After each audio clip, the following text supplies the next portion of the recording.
ለፍቅር መድከም ማለት ምን ማለት ነው? ይኸውልህ እንዲህ ብሎ ይናገራል።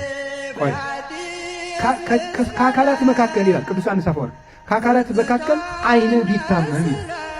ዓይን ቢታመም የሁሉ ሕዋሳት ችግር ነው አይደለም ይላል። መልሱላችሁ፣ ነው አይደለም? በሉ እንጂ ንገሩኝ።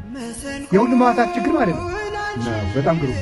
ስለዚህ የፍቅር ድካም ማለት ይላል የሁሉም ሕዋሳት የዓይንም ችግር ነው። የዓይን ችግር የጆሮ ችግር ነው፣ የልብ ችግር ነው፣ የኩላሊት ችግር ነው፣ የእጅ ችግር ነው፣ የእግር ችግር ነው። ምክንያቱም ዓይን ጤና ካልሆነ እነዚህ ሁሉ ተፈጥፍጠው ሊሞቱ ይችላሉ ሲራመዱ።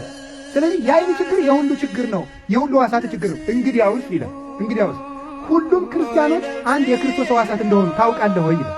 እንደዚያ ካወቅ የአንድ ሰው ችግር የራስህን ችግር ያህል ከተሰማ ያ ምን ይባላል ይላል? የፍቅር ድካም።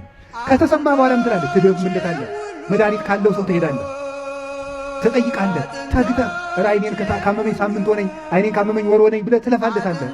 ለወንድምህ ምን ያህል ለፍተህለታል? ለምትወደው ነገር የምትወደው ሰው እሱ መውደድ ስላቆመ ብቻ ትተዋለህ ወይስ ደግሞ እንደ ታመመ አካልህ ቆጥረህ ለችግሩ ትተጋለታለህ?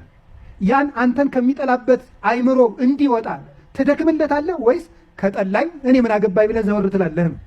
የፍቅር ድካም ማለት ለክርስቶስ አንዲት ሕዋስ መድከም ነው። ይሄ ነው የፍቅር ድካም የሚባለው። ለሚወዱት ነገር